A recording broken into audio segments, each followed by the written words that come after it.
के पेशेंट्स में यूजुअली जब हार्ट फेलियर होता है तो पंप फंक्शन यानी हार्ट का इजेक्शन फ्रैक्शन यानी लेफ्ट वेंट्रिकुलर इजेक्शन फ्रैक्शन, ये सिंगल मोस्ट इंपॉर्टेंट क्राइटेरिया होता है जिस पर पेशेंट का जीना मरना या उसका ओवरऑल सर्वाइवल डिपेंड करता है। पेशेंट का लॉन्ग टर्म सर्वाइवल कैसा होगा, कितने प्रॉब्लम्स होंगे, कितना उसकी जान को खतरा है, कितने तरह के प्रॉब्लम्स हो सकते हैं, ये सब कुछ उसके पंप फंक्शन पर डिपेंड करता है। तो आज हम कुछ यूज़फुल टिप्स पर बात करेंगे जो पंप फंक्शन को सुधारने में आपकी मदद करेंगे। दवाओं से तो सिग्निफिकेंटली फ़ायदा होता ही है, बहुत सारी इसमें दवाइयाँ हैं जो पंप फंक्शन में मदद करती है सुधारने में, लेकिन इसके अलावा भी कुछ यूज़फुल टिप्स हैं जिसको यदि आप फॉलो करेंगे तो थोड़ा बहुत आपकी लाइफस्टाइल में इम्प्रूवमेंट आएगा, पंप फंक्शन में इम्प्रूवमेंट आएगा, लॉन्ग टर्म सर्वाइवल के या हेल्दी रहने के चांसेस बढ़ जाएंगे। टॉपिक पर जाने से पहले जो लोग हमारे चैनल पर नए हैं उन्हें रिक्वेस्ट करूँगा कि चैनल को सब्सक्राइब करें, वीडियोस को लाइक करें, शेयर करें, फॉलो करें, कमेंट करें, पूरा देखें। सबसे पहला और यूज़फुल टिप ये है कि आपको एक हार्ट हेल्दी डाइट लेनी है जिसमें नमक कम होना चाहिए, सैचुरेटेड फैट्स कम होने चाहिए, लीन प्रोटीन्स ज़्यादा होने चाहिए, होल ग्रेन ज़्यादा होने चाहिए, प्रोसेस फूड्स यानी जो रेडी टू ईट मार्केट में सुपरमार्केट्स में अवेलेबल फूड्स रहते हैं उनको कम लेना है, फल सब्जियां ज़्यादा लेनी है, whole wheat, brown rice, oats, barley, quinoa, इस तरह के होल ग्रेन्स आपको ज़्यादा लेने हैं, फैट फ्री प्रोटीन्स आपको लेने हैं, हेल्दी फैट्स आपको लेने हैं। तो ये कंपैरेटिवली हार्ट हेल्दी डाइट में आता है। इसको लंबे समय तक और लाइफ टाइम फॉलो करने से पंप फंक्शन में सुधार के चांसेस हैं। सिर्फ खाली डाइट ले लेने से या सिर्फ खाली दवा लेने से सब कुछ अच्छा हो जाएगा ऐसा नहीं है, लेकिन हाँ ये बहुत इंपॉर्टेंट पैरामीटर है जिसे यदि आप लंबे समय तक फॉलो करेंगे तो हार्ट और हार्ट से रिलेटेड प्रॉब्लम्स या बीमारियाँ होने का चांस काफ़ी हद तक कम रहेगा। इसके अलावा आपको पानी के इंटेक पर ध्यान देने की ज़रूरत है। आपको पानी सीमित मात्रा में लेना है। बहुत ज़्यादा अगर हार्ट फेलियर है तो पानी का इंटेक रिस्ट्रिक्टेड रहेगा, 1 से 1.5 लीटर तक रहेगा। जितना सीवियर हार्ट फेलियर, जितने ज़्यादा सिम्टम्स, उसके हिसाब से आपका फ्लूइड इंटेक उतना रिस्ट्रिक्टेड रहेगा।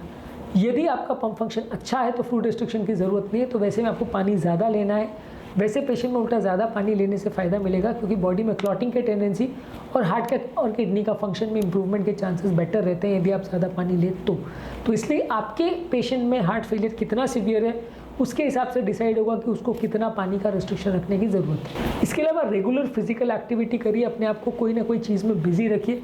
हर तरह की फिजिकल एक्टिविटी, चाहे चलना है, फिरना है, अलग अलग तरह के एक्टिविटीज़ है या जिम है या एक्सरसाइज है, ये सारे चीज़ों में आपको खुद को इन्वॉल्व रखना है। जितना फिजिकली एक्टिव रहोगे उतना लॉन्ग टर्म आपका स्टैमिना अच्छा रहेगा, लॉन्ग टर्म प्रॉब्लम्स होने के चांस कम रहेंगे।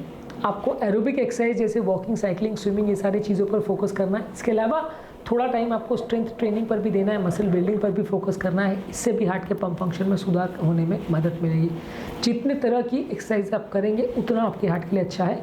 हालांकि हर तरह की एक्सरसाइज में कुछ ना कुछ थोड़ा बहुत रिस्क रहता है, तो वो रिस्क के बारे में एक्सरसाइज चालू करने से पहले डॉक्टर के साथ अपनी कंडीशन को डिस्कस करें और एक्सरसाइज से रिलेटेड क्या प्रिकॉशंस हैं उनको भी डिस्कस करें। आपके फिटनेस ट्रेनर से भी डिस्कस कर सकते हैं।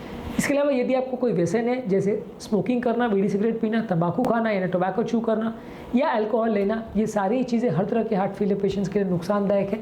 आपको इसको बंद रखना है। यदि आप इस तरह का कोई भी व्यसन करते हैं तो दवाइयों का असर भी कम होगा।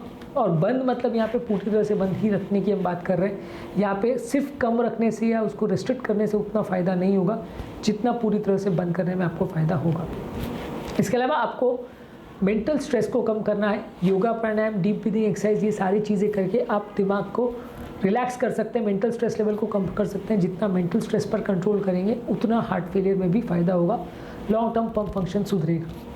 हेल्दी बॉडी वेट मेंटेन करिए, अलग अलग तरह की एक्सरसाइजेस, फास्टिंग और डाइट करके आप अपने बॉडी वेट को बहुत कम भी मत होने दीजिए, बहुत ज़्यादा भी नहीं, दोनों ही नुकसानदायक है। बहुत कम बॉडी वेट रहेगा तो बॉडी वीक होगी, बहुत ज़्यादा बॉडी वेट होगा तो बीपी, शुगर, कोलेस्ट्रॉल और हार्ट अटैक के चांसेस बढ़ जाएंगे। तो दोनों ही तरह से आपको नुकसान है, आपको दोनों को ही मेंटेन करना है। अच्छी नींद का होना भी ज़रूरी है। आपको लगभग 7 से 9 घंटे डेली नींद रखने की ज़रूरत है। अच्छी रेस्टोरेटिव स्लीप से आपकी बॉडी में स्ट्रेस हार्मोन्स का जो फ्लो है वो कंपैरेटिवली कम होगा और ये हार्ट के लिए अच्छा है। रेगुलर मेडिकल हेल्थ चेकअप्स करिए। अलग अलग तरह के हार्ट के टेस्ट, चाहे बीपी, शुगर, कोलेस्ट्रॉल का टेस्ट है, किडनी के फंक्शन के टेस्ट है, बॉडी के प्रोटीन्स वगैरह का टेस्ट है, या इकोकार्डियोग्राफी हार्ट का पंप फंक्शन देखने के लिए, ट्रेडमिल टेस्ट हार्ट की एफर्ट टॉलरेंस देखने के लिए, ये सारी चीज़ें एटलीस्ट साल में 1 से 2 बार आपको करने की आवश्यकता है, ताकि इसमें अगर कोई सिग्निफिकेंट दवाओं में फेरबदल करने की ज़रूरत है या अगर आपको कोई सिग्निफिकेंट नई चीज़ को करने की ज़रूरत है पंप फंक्शन के लिए, तो एटलीस्ट टाइम टू टाइम आपको पता चलता रहेगा। यदि आपकी दवाओं से या आपकी लाइफस्टाइल चेंजेस से फ़ायदा नहीं हो रहा है तो वो भी आपको पता चलेगा और आपको क्या चेंजेस करने हैं उसका आइडिया मिलेगा। कई पेशेंट्स का क्या होता है कि वो सालों तक टेस्ट कराते नहीं हैं, और जब टेस्ट नहीं कराते तो डॉक्टर को भी पता नहीं चलता है कि इस कंडीशन में सुधार हो रहा है या नहीं, और फिर फाइनली कंडीशन कई बार बहुत बिगड़ जाती है। तो यदि आपको हेल्दी लाइफस्टाइल मेंटेन करना है तो ज़रूरी है कि रेगुलर आप हेल्थ चेकअप्स करिए, खासकर उन लोगों को जिनका heart pump function already compromised है। जितना ज़्यादा सीवियर हार्ट फेलियर उतना ज़्यादा फ्रीक्वेंसी आपको रखना पड़ेगा। बहुत सीवियर हार्ट फेलियर के पेशेंट महीना में या 2-2, 3-3 महीने में डॉक्टर को दिखाते रहे तो अच्छा है। माइल्ड हार्ट फेलियर या थोड़ा बहुत अगर प्रॉब्लम है तो आप 3 से 6 महीने में भी दिखाएं तो चलेगा। इसके अलावा हार्ट को बहुत ज़्यादा स्ट्रेस आउट मत करिए, बहुत ज़्यादा फिजिकल एक्सर्शन सडनली मत करिए। एक्सट्रीम फिजिकल एक्सर्शन हार्ट के लिए अच्छा नहीं है। आपका जितना स्टेमिना है उसी हिसाब से आपको एक्सर्ट करना है। बहुत ज़्यादा ओवर एक्सर्शन एक बार में अगर आप सडनली कर लेते हो तो प्रॉब्लम्स होने का चांस ज़्यादा है। इसके अलावा अगर कोई रिस्क फैक्टर्स है जैसे कि बीपी, शुगर, कोलेस्ट्रॉल, मोटापा, किडनी का प्रॉब्लम्स, आर्थराइटिस के प्रॉब्लम्स है, ये सारी चीज़ों को डाइट, मेडिसिन द्वारा, एक्सरसाइज द्वारा, लाइफस्टाइल चेंजेस द्वारा आपको मैनेज और मेंटेन करना है। हर एक कंडीशन को कंट्रोल करना ज़रूरी है, क्योंकि ये सारी चीज़ें आपके हार्ट को नेगेटिवली इफेक्ट करती है। जितने ज़्यादा रिस्क फैक्टर होंगे उतना हार्ट ज़्यादा बिगड़ेगा, इसलिए आपको जितना ज़्यादा सावधानी आप इस मामले में रखेंगे उतना ज़्यादा फ़ायदा मिलेगा। इसके अलावा हाइजीन का भी प्रॉपर ध्यान रखिए, साफ़ सफाई का भी विशेष ध्यान रखिए। अलग अलग तरह के इन्फेक्शंस हार्ट पर सडनली लोड डाल सकते हैं, जिसमें हार्ट सडनली बिगड़ सकता है। तो साफ़ सफाई का, हाइजीन का भी विशेष ध्यान रखिए। डेली स्नान करिए, हाथों को भी प्रॉपर क्लीन करिए, हाथों में नेल्स को या आपके ओवरऑल फिंगर्स को, सब चीज़ों को प्रॉपरली आपको साफ़ सफाई का ध्यान रखना है। किसी भी तरह का इन्फेक्शन अगर होता है, खासकर निमोनिया, तो वो हार्ट पेशेंट्स के लिए काफ़ी डेंजरस है, तो उससे आपको बचने की ज़रूरत है। यदि आपको कोई अगर प्रॉब्लम है, बहुत ज़्यादा अगर पानी वानी भर रहा है, तो सपोर्टिव डिवाइसेस जैसे पाँव में स्टॉकिंग्स वगैरह का प्रयोग कर सकते हैं। अगर स्लीप एपनिया का प्रॉब्लम है तो सीपैप मशीन वगैरह यूज़ कर सकते हैं। इसके अलावा हार्ट फंक्शन को सुधारने की भी मशीन्स आती है, जैसे कार्डियक रीसिंक्रोनाइजेशन थेरेपी वगैरह आती है। ये सारी चीज़ों का भी आप प्रयोग कर सकते हैं, इससे भी आपके ओवरऑल पंप फंक्शन को सुधारने में मदद मिलेगी। इसके अलावा खुद को और फैमिली मेम्बर्स को बीमारी के बारे में प्रॉपर एजुकेट करना ज़रूरी है। किसी भी बीमारी के बारे में यदि आपको और आपके परिवार वालों को अच्छी तरह से जानकारी होगी तो काफ़ी चांसेस है कि आप उसको प्रॉपरली मैनेज और मेंटेन कर पाओगे। यदि जानकारी नहीं है तो क्या बीमारी है, कैसे मैनेज करना है, पंप फंक्शन होता क्या है, उसको कैसे मैनेज किया जाता है, क्या उसको सुधारने के लिए टिप्स है, क्या चीज़ों का ध्यान रखने की ज़रूरत है, वो सारी चीज़ आपको नहीं पता चलेंगी और लॉन्ग टर्म प्रॉब्लम्स होने का चांस ज़्यादा रहेगा। किसी भी बीमारी में पेशेंट का प्रॉपर एजुकेटेड होना और बीमारी को प्रॉपरली समझना बहुत ज़्यादा ज़रूरी है, तभी वो बीमारी को प्रॉपर रूप से मैनेज कर सकता है। इसके अलावा पॉजिटिव माइंडसेट रखिए, कभी भी बहुत ज़्यादा नेगेटिव या बुरे विचार मत रखिए। अगर आप बहुत ज़्यादा डिप्रेस्ड या नेगेटिव माइंडसेट के रहते हैं तो उससे बॉडी में नेगेटिव एनर्जी क्रिएट होती है, जो कि आपकी ओवरऑल हेल्थ के लिए अच्छी नहीं है। तो इसको आप पॉजिटिव एनर्जी रखिए। दवाओं को रेगुलरली लेते रहिए। दवाओं को सिंगल मोस्ट इंपॉर्टेंट चीज़ है जिससे आपको मैनेज और मेंटेन करने की ज़रूरत है। ये सारी दवाइयाँ पंप फंक्शन को सुधारती है, लेकिन शर्त यही है कि दवाई को लंबे समय तक लेना पड़ता है। अक्सर लोगों का जब पंप फंक्शन ठीक होने लगता है या सिम्टम्स कम होने लगते हैं, भले पंप फंक्शन ठीक हो ना हो, लोग दवाइयों को बंद करने की देखते हैं।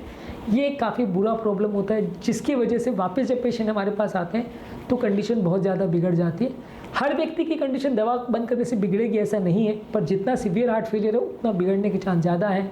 और 100 में से लगभग 50-60% पेशेंट वापस पलट के आ सकते हैं बीमारी बिगड़ी हुई हालत में लेके।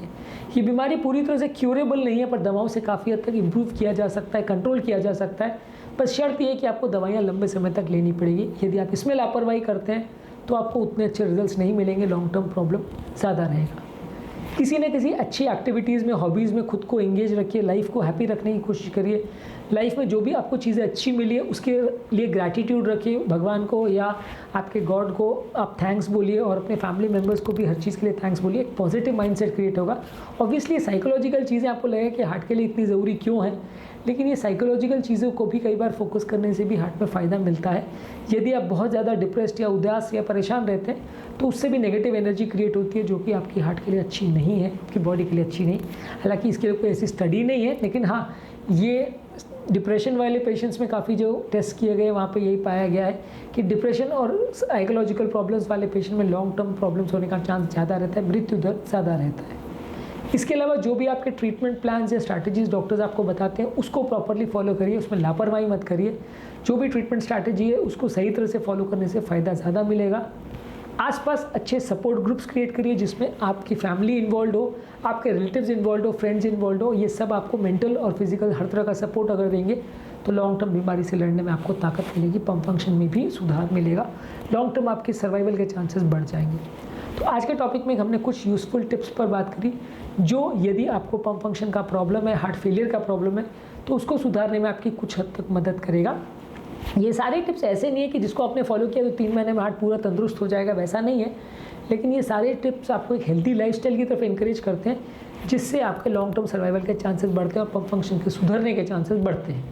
उम्मीद करूँगा कि आज के टॉपिक में कुछ नई बातें जानने को मिली होगी। जो लोग हमारे चैनल पर नए हैं उन्हें रिक्वेस्ट करूँगा कि चैनल को सब्सक्राइब करें, वीडियोज़ को लाइक करें, शेयर करें, फॉलो करें, कमेंट करें और पूरा देखें। Thank you.